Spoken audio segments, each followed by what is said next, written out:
चतुर्मास 6 जुलाई 2025 से आरंभ हो रहा है। आइए जानते हैं इसके महत्व को। मैं पंडित सीताराम शर्मा। आषाढ़ पक्ष की शुक्ल पक्ष एकादशी तिथि से चतुर्मास प्रारंभ हो रहा है। इस बार 6 जुलाई दिन रविवार से चतुर्मास आरंभ होगा। इस तिथि को हम देवशयनी एकादशी के भी नाम से जानते हैं। देवशयनी एकादशी में देव लोकाचार में कहा जाता है कि देव सो जाते हैं।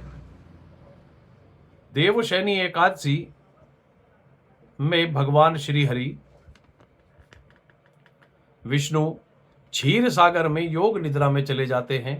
चतुर्मास में शादी विवाह गृह प्रवेश यज्ञोपवीत मुंडन संस्कार आदि इत्यादि सभी मांगलिक कार्य पर रोक लग जाती है। इसमें कोई भी मांगलिक कार्य नहीं किया जाता। ज्योतिष शास्त्र के अनुसार चतुर्मास में एक स्थान पर रहकर व्रत उपवास जप तप अनुष्ठान पूजा पाठ इत्यादि करने का विशेष महत्व होता है। ऐसा करने से कहा जाता है कि आत्मा की शुद्धि और अक्षय पुण्यों की प्राप्ति होती है। ये जो चारों मास हैं, ये बड़े पवित्र हमारे कहे गए हैं। आयुर्वेदिक सिद्धांत के अनुसार भी अगर हम इन चतुर्मास में लें, आयुर्वेदिक सिद्धांत के अनुसार भी प्रत्येक ऋतु में भोजन का विशेष महत्व होता है। कुछ ऐसी चीजें होती हैं जो स्वास्थ्य के लिए हानिकारक होती हैं। हमारे आयुर्वेदिक सिद्धांत में हर महीने ऐसे कई भोजन होते हैं जो उस महीने नुकसान करते हैं, तो उनको छोड़ दिया जाता है। स्वास्थ्य के लिए हानिकारक जो चीजें होती हैं उनको हम त्याग देते हैं उस मासों में। जैसे चतुर्मास में आने वाले श्रावण मास में पालक बैंगन और पत्तेदार सब्जियों से परहेज करना चाहिए और परहेज किया जाता है। भाद्रपद माह में दही से परहेज किया जाता है। आश्विन माह में दूध और कार्तिक माह में लहसुन प्याज का त्याग किया जाता है। ये 4 महीने चतुर्मास में आते हैं। पहला श्रावण मास, दूसरा भाद्रपद, तीसरा आश्विन और चौथा कार्तिक माह इस पूरे चतुर्मास में आते हैं। चतुर्मास में शहद, मूली,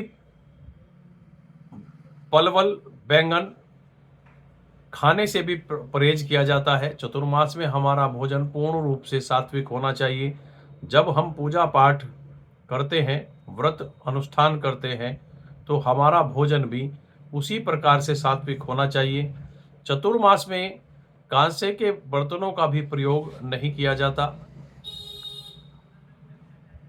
चतुर्मास हमारे लिए बड़े महत्वपूर्ण होते हैं।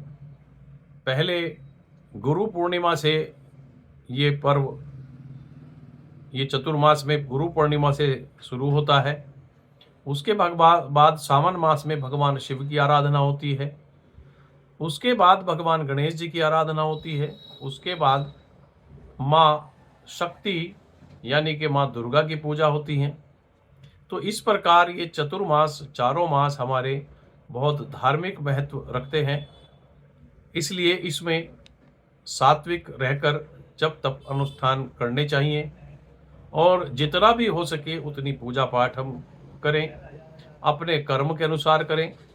जितना हम कार्य जहाँ हम कर रहे हैं अपने उसमें से समय निकाल के कहीं ना कहीं चतुर्मास में हमें पूजा पाठ करनी चाहिए और जैसा जैसा जो चीज़ों को छोड़ने के लिए कहा गया है उसको प्रयास करें कि उनको छोड़ें।